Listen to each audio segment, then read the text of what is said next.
I just watched someone brag about making $50,000 a month, but when I looked at his actual profit numbers, he was only making $2,000. That's a 4% margin, so basically, he was one bad week away from going broke. These days, everyone's obsessed with revenue screenshots, store dashboards, look what I did posts. You see those numbers and you think, if I could just hit that, I'd be set. But nobody ever shows you what happens behind the scenes. The 25% return rate that deletes your margin, the customer service nightmare eating 16 hours a week, or the product that looked like a $20 profit but nets you only $3 after reality hits. There are 7 product niches destroying stores right now, and they all have the same thing in common. They look like winners. They have high demand, they're easy to source, Instagram ready, trending on TikTok, perfect on paper. But in reality, they're margin traps. I run a class, and I've had to talk my students out of selling many of these products, usually after they've already lost money. In one of these niches, number 4, half of you are going to defend it in the comments because every guru is pushing it as the beginner-friendly goldmine. But it's not. So if you're selling any of these 7 products right now, stay with me. And if you're about to launch your first store, these next 15 minutes could save you thousands of dollars. All right, I've scored all 7 of these products based on 4 factors that make for a bad e-commerce business: return risk, lifetime value, operational complexity, and whether the margins make sense. A 1 to 10 scale. Anything above an 8 means that you're not going to make money. We've got 9s and 10s on this list, and thousands of people are launching these stores right now. So at number 7, we have selling jewelry online. Now here's what's interesting. I've got students in my class absolutely crushing it with jewelry. They're making real money and building actual brands. But I've watched way more students fail than succeed, and the difference is this. Are you selling generic jewelry or something that is actually defensible? Because generic jewelry looks perfect on paper. It's tiny, lightweight, huge markups, Instagram ready, everyone wears jewelry. But when you're selling the same stuff that's on Amazon, Shein, and 10,000 other Shopify stores, you're dead. Now here's what often happens based on real stories from my students. Customers buy jewelry for an event, whether it be a party, a wedding, or a night out. They wear it once and then return it. Or they keep it and never come back to shop. Because why would they? There are endless alternatives selling the exact same thing. And the margins look incredible until you realize you're spending $30 in ads to get someone to buy a $50 necklace once. You need them to buy 1 or 2 more times just to break even on that customer. So for generic jewelry, that almost never happens. Now the students who win, they've got unique designs, a specific niche, and an actual brand. And they're not competing on price. But everyone else, you're just another store with the same products fighting on price with zero loyalty.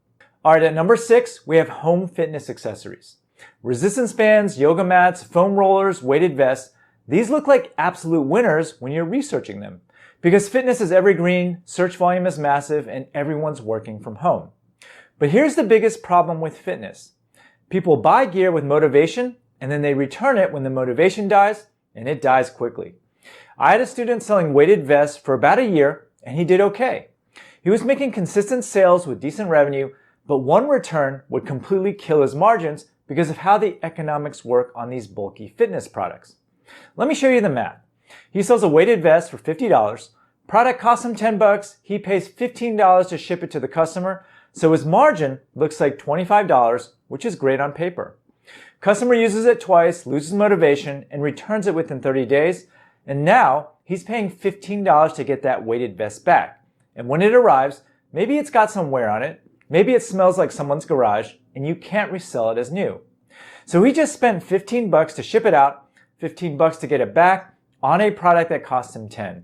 And between the shipping and the product costs, one return ate through the profit of 2 successful sales. And here's the killer. The people who actually keep the product, they're done with you forever because they don't need another weighted vest. There is zero repeat purchase potential. So you're stuck in this cycle where you're acquiring customers at high cost, dealing with returns that destroy that margin, and the ones who don't return never buy from you again. It is a terrible business model disguised as a good product category. All right, number 5 is where things get really interesting, and that is art and prints. Now this one looks like the dream when you're planning it out because the margins are incredible, it's creative, it's Instagram ready, you can build a whole aesthetic brand around it. But I've watched more students fail at selling art than almost any other category, and the problem is always the same. Nobody buys. But it's not because the art is bad or bad marketing. People just don't buy art from brands or artists they do not know. And I've seen this pattern so many times. You source beautiful prints or create your own art.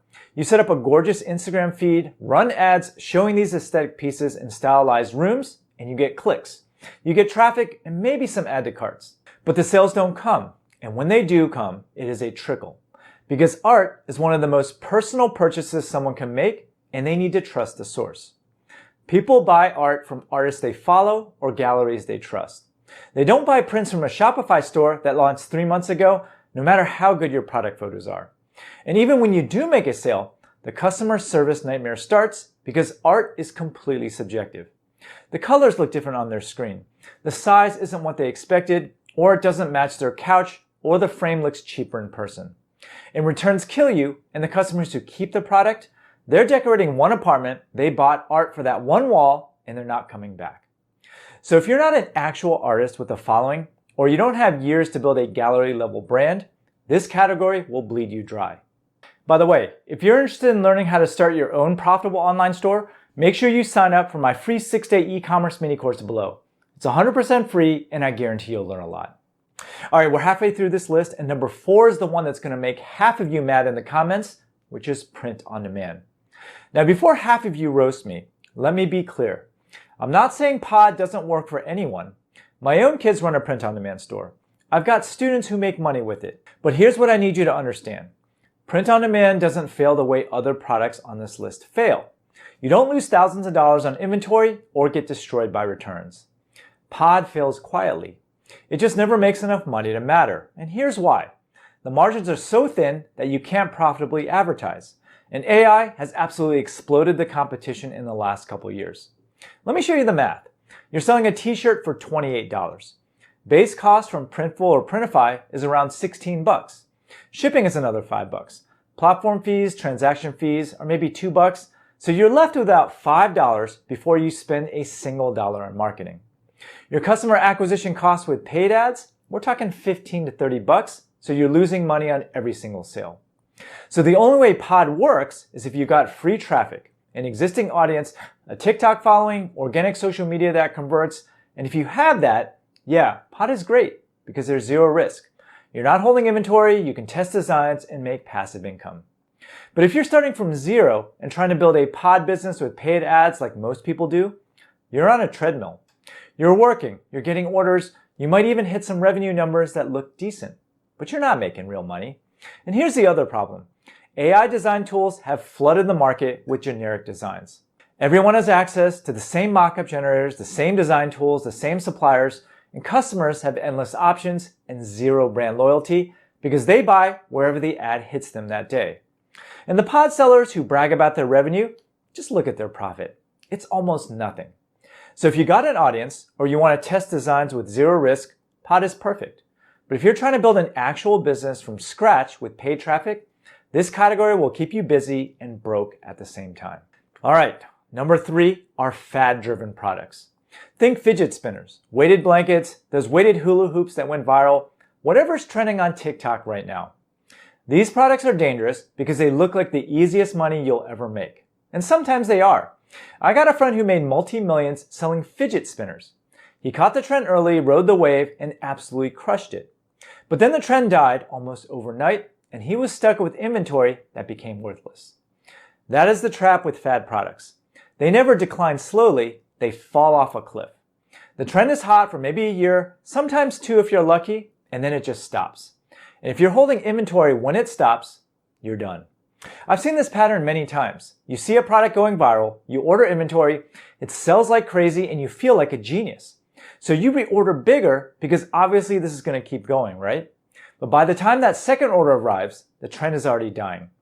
Everyone else saw the same opportunity you did, the market is flooded, prices collapse, and suddenly you're selling at cost just to move inventory.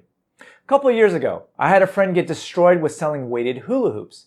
He ordered big right before the trend died and was stuck with tens of thousands of dollars in inventory that nobody wanted anymore. And here's the really brutal part. Even when you catch the wave perfectly and make money, the dopamine hit makes you want to chase the next one. Now you're not building a business. You're a professional trend chaser gambling on what's going to go viral next. Now don't get me wrong, some people make life-changing money on fad products. My friend with fidget spinners did. But for every person who times it perfectly, there are 50 people stuck with garages full of products nobody wants, trying to sell them for half of what they paid. So if you want to play this game, you better be early, you better be fast, and you better get out before everyone else floods in. By the way, tickets for my annual e-commerce conference, the Seller Summit, are now on sale over at sellersummit.com. And if you sell physical products online, this is the event that you should be at. Imagine being in a room with 200 of the best e-commerce sellers in the world, 7- and 8-figure operators who actually share their secrets. I handpick every speaker because they're in the trenches right now. There's no theory, no fluff, just proven playbooks that you can steal immediately. And if you're doing over 250K, there's a private mastermind where you'll meet the people who will 10x your business. We've sold out 9 years straight, so if you're serious about winning, you need to be there. Link is below for sellersummit.com. All right, we're down to the last two, and number 2 is low trust health devices. We're talking posture correctors, slim belts, mini massagers, those snoring mouth guards that went viral on TikTok. These products look like absolute gold mines when they're trending because the demand is real, the problem is widespread, and the videos make it look like magic. I had a student who jumped on snoring mouth guards when they were blowing up, and people were posting before and after videos of their spouses snoring, and it looked like the easiest money ever. Now, he made decent revenue on Amazon for about 6 months, but then it fell apart. And here's what happened. The product didn't work for most people, so he had a 20% return rate. And you can't resell a used mouth guard. Someone wears it for a week, sends it back, and now you've got a product you have to throw away. So you're not just losing the sale, you're losing the product cost, shipping both ways, and dealing with angry customers who feel like they got scammed, even though you never promised anything. And the market got saturated fast because every no-name brand on the planet saw the same viral videos and flooded in with the exact same product for half the price. That is the trap with low-trust health devices. They go viral because the problem is real. Snoring, bad posture, weight loss, pain relief. People desperately want solutions. So when they see a video that makes it look easy, they buy on impulse. But when the product doesn't deliver on the promise, they return it, they leave bad reviews, they file chargebacks, and you're stuck managing the fallout while your profit disappears. So if you're going to sell health devices, you better have a product that actually works and a medical professional to back it up, or you're just setting yourself up for a customer service nightmare with razor-thin margins. All right, and at number 1, drumroll please. The worst product to sell online is fast fashion apparel. This is the most popular category with new sellers, and it's also the one that destroys the most businesses, and I get why people try it. If you love fashion, it feels like the perfect business. But here's what nobody tells you. Those viral revenue screenshots you see are real, but the profit is not. I had a student running a trendy apparel store, and she learned every painful lesson this category has to offer all at once. First problem is inventory. Every single piece needs 5 sizes, small, medium, large, extra large. So if you want to offer 12 styles, you're not managing 12 SKUs, you're managing 60. And you have to guess how many of each size to order. And she guessed wrong, ended up way over ordered on certain sizes, capital locked up in inventory that wasn't moving. Second problem is returns. 20 to 25% return rate is average because the size is wrong. The color looks different than the photo, the fabric feels cheap, it doesn't fit right. And you're paying return shipping on a product that might have cost you $8 and sold for $30. Third problem is trends change fast. By the time she validated what was working and reordered, the trend was already shifting and she was stuck with styles nobody wanted anymore. And then here's the big twist that nobody saw coming. Ozempic. Her customer base started losing weight. Suddenly, she's sitting on inventory in larger sizes that nobody wants because everyone's going down 2 sizes. It sounds crazy, but it's real. The entire market shifted and she got caught holding the bag. And on top of all that, she's competing with Shein, who can sell at cost because of volume, so her margins got compressed to almost nothing. She was managing 60 plus SKUs, dealing with constant returns, fighting size complaints, floating thousands of dollars in inventory, competing on price with fast fashion giants, and working her ass off for maybe 5 to 8% profit margins if everything went perfectly. And it never went perfectly. This is why apparel scores a 10 out of 10 in terms of difficulty. It is not one problem, it's 10 problems hitting you at the same time, and the revenue looks so good that you keep thinking you can fix it until you run out of money. So if you made it this far, you've probably noticed a pattern with all 7 of these products. They all look incredible on paper. High demand, easy to source, trending on social media, other people making money with them, Everything checks out when you're doing the research.